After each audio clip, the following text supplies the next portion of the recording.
आदरणीय अभिभावकगण, आदरणीय अध्यापकगण, प्रिय छात्र छात्राओं, कुछ दिन पहले हमारे देश के यशस्वी प्रधानमंत्री श्री नरेंद्र मोदी जी ने वर्तमान परिस्थितियों को देखते हुए एक आपात उच्च स्तर की बैठक अपने सानिध्य में बुलाई थी और उस उच्च स्तरीय बैठक में जिसमें तमाम हमारे कैबिनेट के सहयोगी सहित सभी अधिकारी वर्ग, शिक्षा विभाग और विभिन्न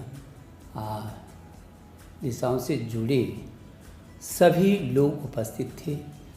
और मैं आभारी हूँ अपने प्रधानमंत्री जी का, जो लगातार हमारे विद्यार्थियों की चिंता करते हैं, हमको अपना मार्गदर्शन लगातार देते हैं। उन्हीं के निर्देश पर एक बहुत ही उच्च स्तरीय बैठक आज हमारे देश के यशस्वी रक्षा मंत्री श्री राजनाथ सिंह जी की अध्यक्षता में हुई और जिसमें मेरे साथ केंद्र के दो सहयोगी कैबिनेट मंत्री स्मृति ईरानी जी और श्री प्रकाश जावड़ेकर जी सहित मेरे सहयोगी मंत्री संजय धोत्रे जी भी थे और देश के कई राज्यों के मुख्यमंत्री, कई राज्यों के उप मुख्यमंत्री और सभी राज्यों के शिक्षा मंत्रीगण और दुनिया की सबसे बड़ी शिक्षा प्रणाली तंत्र के सभी सचिव और अधिकारी वर्ग पूरे देश के आज एकजुट थे अपनी छात्रों के सुरक्षा और भविष्य को लेकर। मुझे सबसे पहले तो इन सब का धन्यवाद देना है जो सारे शिक्षा व्यवस्था के लिए छात्रों की सुरक्षा और छात्रों के भविष्य की चिंता की दृष्टि से केंद्र के साथ एकजुट होकर के और आज खड़े दिखाई दिए हैं। मैं उन सब के प्रति बहुत आभारी हूँ। बहुत सार्थक चर्चा आज रही है,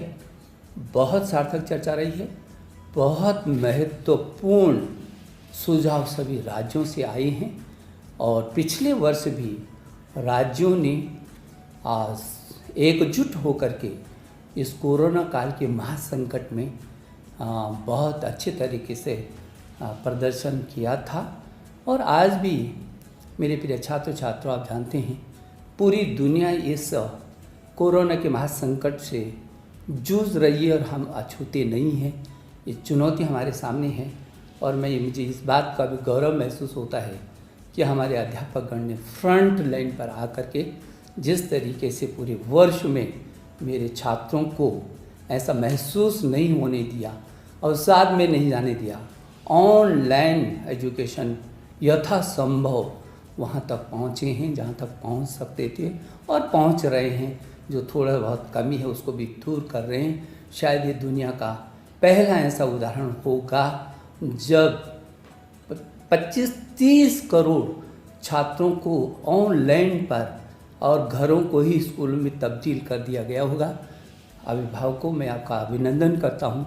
आपने और अध्यापकों ने मिल करके छात्रों को इस ऐसे वक्त पर बहुत संभालने की कोशिश की है और छात्रों ने भी जो साहस दिखाया है, उत्साह दिखाया है, इसके लिए भी मैं उनका अभिनंदन करना चाहता हूँ, मैं शुभकामना देना चाहता हूँ।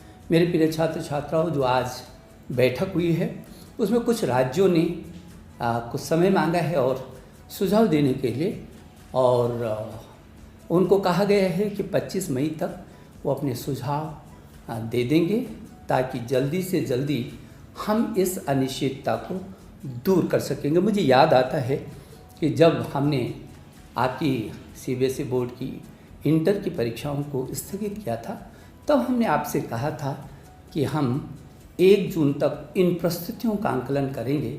जो भी परिस्थितियाँ होंगी वो आपकी सुरक्षा और आपका भविष्य, हमारे सामने दोनों चीज़ें हैं, सुरक्षा पहले और उसके बाद आपका भविष्य। इन दोनों को देख करके हम फिर 1 जून को आगे का आपको अवगत कराएंगे जो भी परिस्थितियाँ होंगी। हमने ये भी कहा था कि जब भी हम इस बात की घोषणा करेंगे तो कम से कम 15 दिन हम आपको देंगे ताकि आपके मन में अचानक न हो कि कब तिथियों की घोषणा हो और का फिर जो है आप संभलें। तो मैं ये समझता हूँ कि ये 25 मई तक सभी राज्यों के जो राज्य, कुछ ही राज्य हैं जिन्होंने कहा है कि हमको थोड़ा सा और भी मौका दीजिए। हालांकि उनका भी सकारात्मक रूप था, लेकिन और क्या क्या सुझाव हो सकते हैं उनके लिए, वो 25 मई तक उन राज्यों के सुझाव भी आ जाएंगे।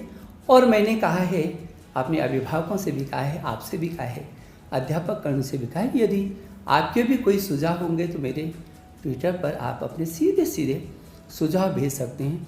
मुझे भरोसा है कि जो हमने आपको कहा है कि 1 जून से पहले और 25 मई के बाद हमारी कोशिश होगी कि हम आपको अवगत करा सकें। मैं आपको विश्वास दिलाना चाहता हूँ, प्रधानमंत्री जी के निर्देश में आपकी सुरक्षा हमारे लिए पहली है और आपके जीवन और आपका भविष्य भी हमारे लिए उतनी महत्वपूर्ण है। और इसलिए इन सब को ही ध्यान में रख करके जो भी परिस्थितियाँ भविष्य के लिए बनेंगी, हम आपके साथ खड़े हैं। आप निश्चिंत होकर के रहिए, आप बिना तनाव में रहिए। समय के साथ इन परिस्थितियों के साथ हमको जूझना है, इसी में हमको रास्ते भी निकालने हैं। हम आपका भविष्य, हमने पिछले वर्ष भी, हम दुनिया का वो सबसे बड़ा लोकतांत्रिक देश है जिसने अपने बच्चों का एक वर्ष खराब नहीं जाने दिया था, और सारी दुनिया ने इस बात को देखा है। और हमने आपकी सुरक्षा, हमारे लिए हर हालत में आपकी सुरक्षा हमारी पहली प्राथमिकता है। और इसलिए फिर मैं भरोसा दिलाना चाहता हूँ कि आप बिल्कुल निश्चिंत रहिए, और जो भी निर्णय होगा वो आपके हित में होगा, आपके जीवन के सुरक्षा की दृष्टि से होगा, और आपके भविष्य में आपके भविष्य को लेकर के होगा।